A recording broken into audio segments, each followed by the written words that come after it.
these classes from time to time to appease them.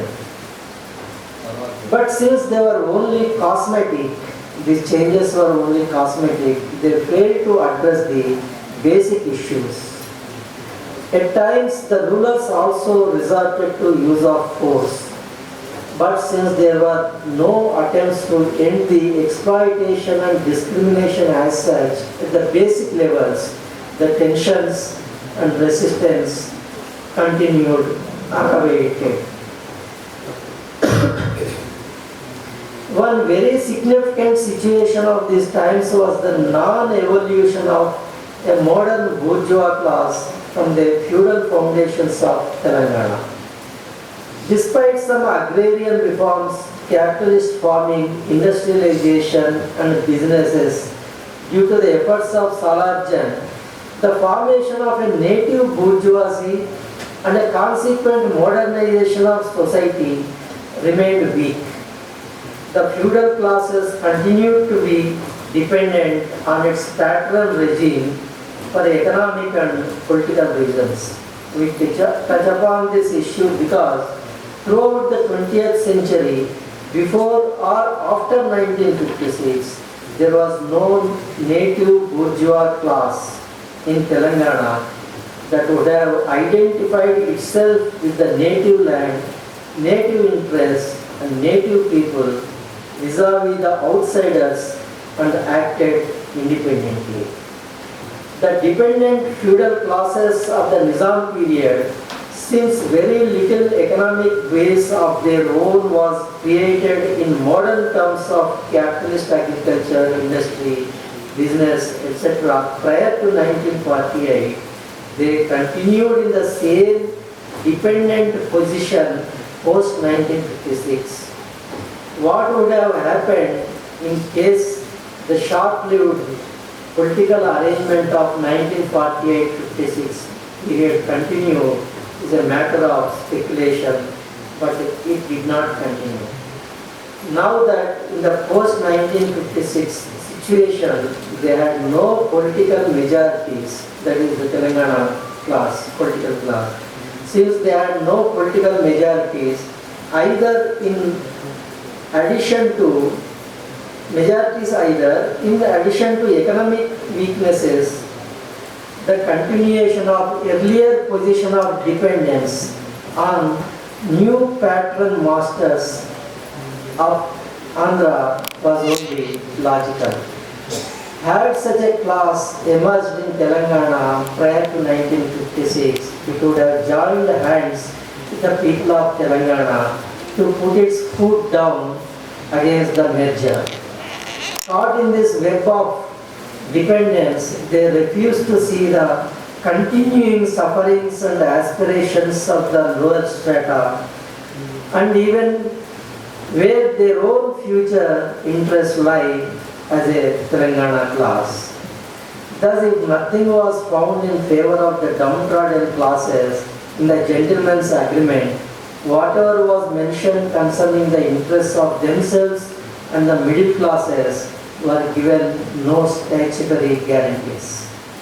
The continued nature of their dependence on the new patrons from Andhra turned them gradually into a subservient class for the interests of that new patron from Andhra, disregarding the interests of Telangana and its people.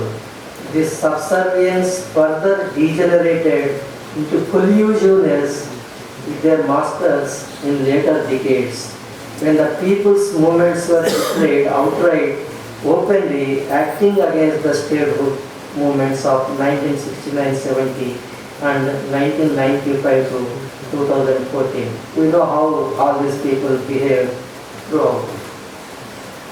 Thus, it was a negative evolution from dependent class to subservient class to colluding class.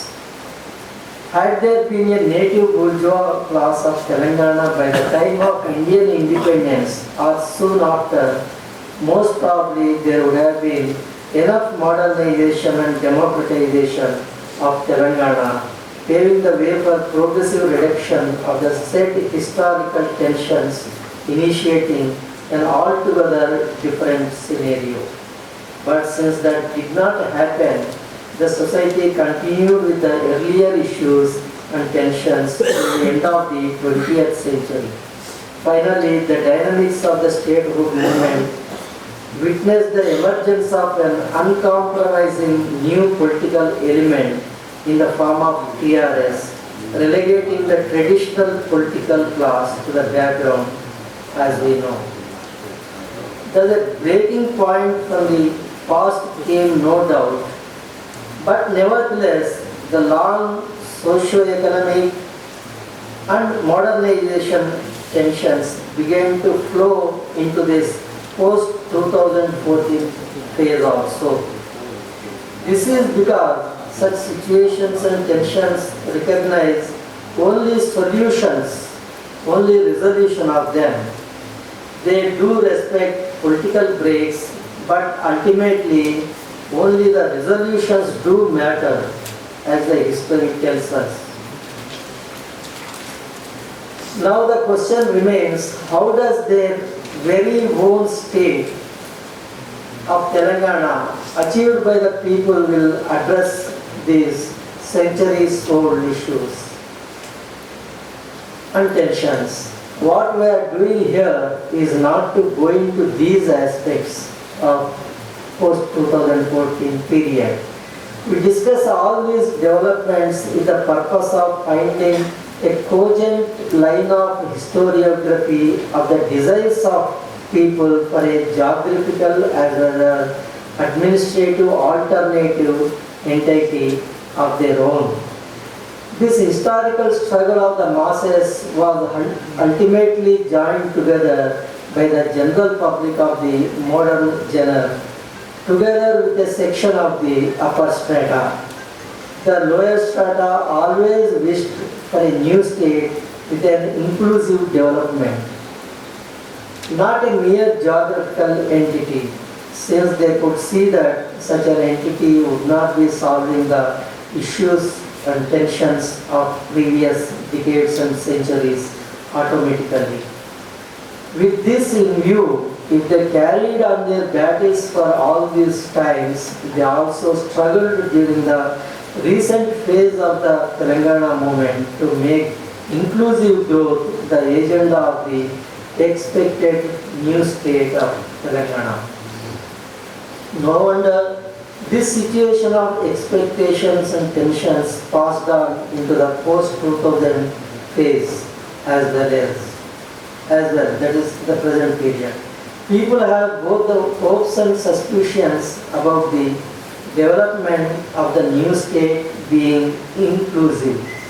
It may be too early to form a conclusive opinion on this, as I said before. However, it is to be noted that the election manifesto of the ruling TRS expressly promised its agenda to be inclusive, stating that the party was fully conscious of the people's sufferings and expectations voiced during the statehood struggles. As a follow-up, the 3 annual budgets of the government and other policy measures taken so far also claim to reflect these aspirations. These measures seen so far are considered by several sections to be the right beginnings that have the potential for inclusive growth and to reduce these age-old tensions, even as some would like to wait and see, while some others are still apprehensive. In any case, as mentioned above, these issues fall beyond the purview of this paper. That's why I'm not going into the details of that particular aspect. I'm sure had Janardhanrao been with us in this crucial phase of promises being tested for their realization, he would have plunged into a restless field work to find out realities, which sadly not many academicians or intellectuals or activists are carrying. That way, his absence is a huge loss, and we can only hope that it will be filled in the coming days. He was one among those who dreamt of a democratic and inclusive Telangana, only which will achieve the true purpose of all those who fought for such a goal for all these centuries. Whatever I have said here does not pretend to be a well-researched history of the origins and trajectory of the desire for a Telangana state. But there cannot be a second opinion that such a history needs to be written. Besides the fact that there are several gaps, even in the general history writing on Telangana, there are glaring inadequacies in recording and analyzing the statehood movements also, even those of the 20th and 21st centuries. Not to talk of the struggle of earlier period. Finding its socio-economic origins and trajectory is one of them. Needless to say, there are a number of ways to look at the history. Everything should be welcome.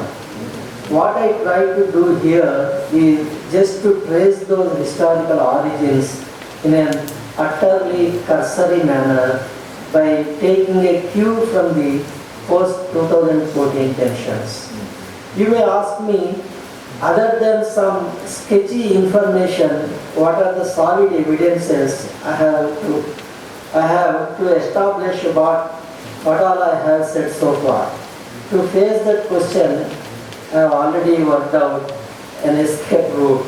That is, I am only a jack of all journalist and not a scholar. Thus, the burden of proving or disproving what all I have argued falls upon you only, you scholars at health centers. In making this presentation, I am primarily motivated by three thoughts.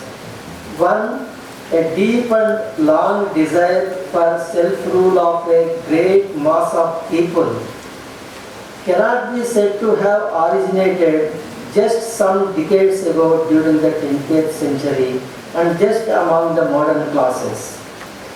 That too in a society of the socio-economic and demographic nature of Telangana, which is overwhelmingly comprised of lower and poor classes. What needs to be remembered particularly is that this region and its people kept a tradition of struggle alive for centuries. Hence those origins must have deeper articulated or unarticulated historical roots which need to be probed. This requires a careful research by trained historians. Two, that is my second motivation is, if we are witnessing certain apprehensions and tensions over the issue of inclusive growth, even in the post-state formation period, they too must be having deep historical roots. How these two streams got entwined with each other at their origins and traveled together through the times need to be studied. Thus it will be untenable to confine ourselves to the recent periods of statehood movements. It is only with such studies that one can tackle these issues in a suitable manner. In this context, one may note a hope-generating situation pointed out by scholars that in developing democratic societies, the state generally provides scope for a say to all these classes in how the administration is run. That way the administration in the state cannot go berserk, act on its own, or at the behest of the upper sections only. To put it in another way, the underprivileged classes can seize opportunities to have a say in the affairs of the state. This may be particularly so in a society like Telangana, with the kind of social classes and their long historical consciousness. 3. The third motive is, if Telangana known all over the world for its dreams and tenacious struggles, is to succeed and set an example for the growth and inclusive development to others, it needs to understand its own history and lay sound foundations for its future on that understanding. Achievement of such a growth, coupled with tension-free development post-2014, means correcting the past history. Only that can turn a new leaf in the history of Telangana, the way Janardhanrao had dreamt of. 3. That is the last motive. If Telangana known all over the world for its dreams, oh sorry, it is repeated. Yeah, I'm sorry. Yeah, there is the text. Only that can turn a new leaf in the history of Telangana, the way Janardhanrao had dreamt of. Thank you.